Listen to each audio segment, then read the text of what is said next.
and when we took over on May 29, 2023, we were not oblivious of the challenges we were going to confront. The first was, of course, the issue of security. And those who have followed us would remember that we convened a Security Council meeting 2 days after we were sworn in. And to our chagrin, we found that none had been held for close to a year.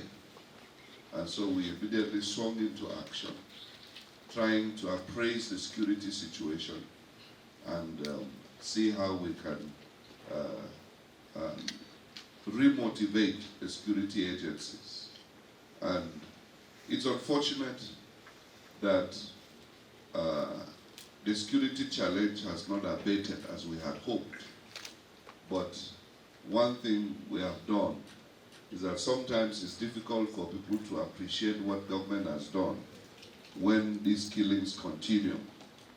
But I want you to know that if we hadn't done the much we had done, with the intelligence at our disposal, by now Plateau State would be a different place.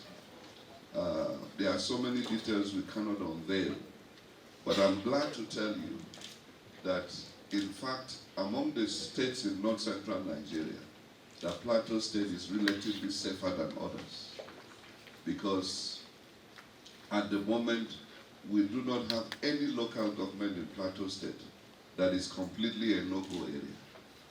But if you go to the northwest, and you go to the some of the states in the north-central, Niger, Kwara, there are local governments you cannot set foot because they've been taken over by bandits. But to the glory of God, we don't have such a scenario on the plateau.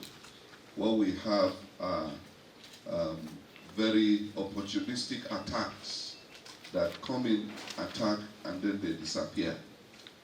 We don't have a resident camp of bandits on the plateau, except situations that have arisen in Wase and Kana, where we actually have decades.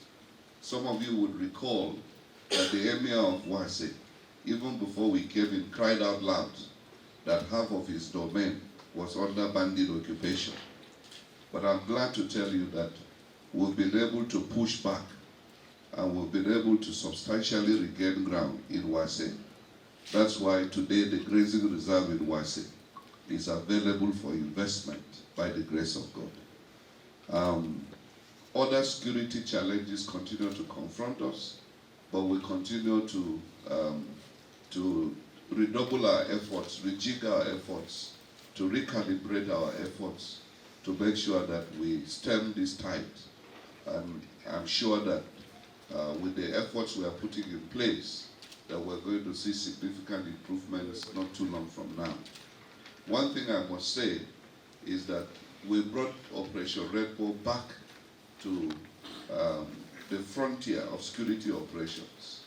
And some of you would hear there are people who are complaining about the operations of Operation Rainbow. And I believe that if Operation Rainbow was not functioning, they will not complain against it. But it has been a good compliment to the security agencies on ground. And going forward, we can only strengthen it and not take it out. But more than the issues of security which has beclouded the progress we have made, is that what we promised the people of Plateau State is leadership. We promised that we're going to lead from the front.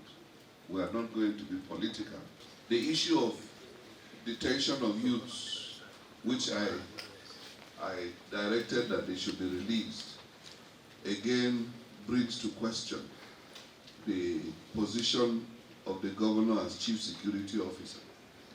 And it brings us into the debate about state police. You can see that governor can give a directive and GOC or commissioner of police will not obey because he has to take permission from superiors in Abuja. Are you seeing the challenge? That's why I have consistently advocated state police. The argument that it will be misused, I think, is a lazy argument. It's an argument by those who are benefiting from the inefficiencies of the present arrangement. And but that being said, we are discussing with the military. You know, we have to negotiate, so to say. We will continue the engagement until it is properly. It is our request. It's no longer a directive now. If you have to discuss, it's now a request. So we'll continue with the request until it becomes a reality.